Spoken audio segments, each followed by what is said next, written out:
बहुत समय पहले, जहां आज ये घना जंगल है, वहां एक छोटा सा गांव हुआ करता था।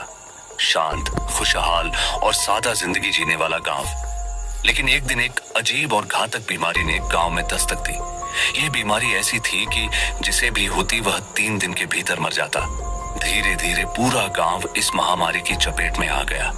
लोग एक साथ मर गए कि उन्हें दफनाने की जगह ही नहीं बची। कई शव तो ऐसे ही घरों में पड़े रहे। गर्मी और बरसात में उन शवों से इतनी बदबू उठने लगी कि हवा तक भारी और जहरीली हो गई।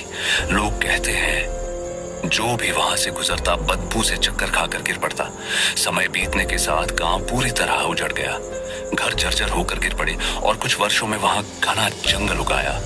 ये जंगल इतना डरावना था कि उसकी छांव में खड़े होने भर से अजीब सी सिहरन होती थी। लोगों ने इसे नाम दिया मृतवन। दिन में यहाँ सन्नाटा रहता, लेकिन रात में चारों तरफ अजीब आवाजें गूंजती। कभी किसी औरत के रोने की, कभी सूखी पत्तियों पर धीमे धीमे कदमों की, और कभी किसी के कान के पास बहुत धीमी फुसफुसाहट की। गांव के बुजुर्ग अक्सर कहते थे, सूरज ढलने से पहले घर लौट आओ, वरना मृतवन तुम्हें भी अपने भीतर खींच लेगा।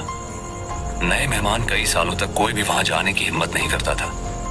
लेकिन एक दिन पड़ोसी गांव से कुछ नए लोग आए। यह एक परिवार था जो अपने रिश्तेदारों से मिलने आया था। साथ में उनके 4 से 5 दोस्त भी थे। दिन में गांव देखने के बाद उन्होंने सोचा कि क्यों ना आसपास के इलाके में घूमकर देखा जाए।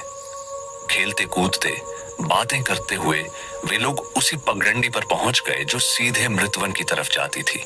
जंगल उन्हें बेहद खूबसूरत और रहस्यमयी लगा। ऊंचे ऊंचे पेड़ों के बीच से झनकर आती रोशनी, पत्तियों से ढकी जमीन और ठंडी हवा, उन्हें मजा आने लगा। उनमें से एक ने कहा, यहाँ तो बहुत अच्छा लग रहा है, चलो थोड़ी देर रुकते हैं। वक्त बीतता गया और शाम होने लगी। सूरज पेड़ों के पीछे डूबने लगा और चारों तरफ धीरे धीरे अंधेरा छा गया। तभी हवा में एक अजीब सी गंध फैलने लगी, सड़ी गली मिट्टी और किसी पुराने शव जैसी। एक ने कहा, चलो अब निकलते हैं, अंधेरा हो रहा है। लेकिन जैसे ही वे वापस मुड़ने लगे, उन्हें लगा कि रास्ता बदल गया है। जहां से आए थे अब वहां सिर्फ घना अंधेरा और पेड़ों की दीवार थी। भटकाव। अब वे चारों तरफ घूमने लगे, लेकिन हर दिशा में वही पेड़, वही पत्तियों की सरसराहट और हवा में गूंजती धीमी धीमी फुसफुसाहटें सुनाई देती। रुक जाओ, यहीं रहो, हमारे साथ रहो।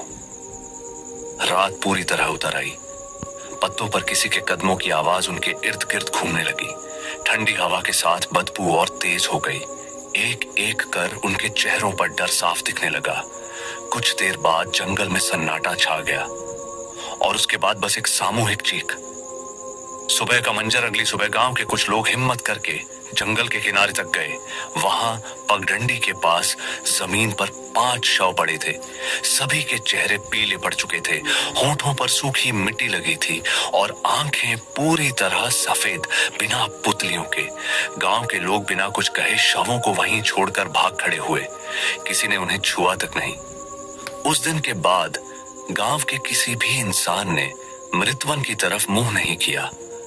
आज भी बुजुर्ग चेतावनी देते हैं, सूरज ढलने से पहले घर लौट आओ, वरना मृतवन तुम्हें भी अपने भीतर खींच लेगा। दोस्तों, आप लोगों को ये वीडियो अगर पसंद आई हो तो कृपया करके चैनल को सब्सक्राइब कर लेना, ताकि ऐसे ही हॉरर स्टोरी वीडियो आप तक पहुंचता रहे।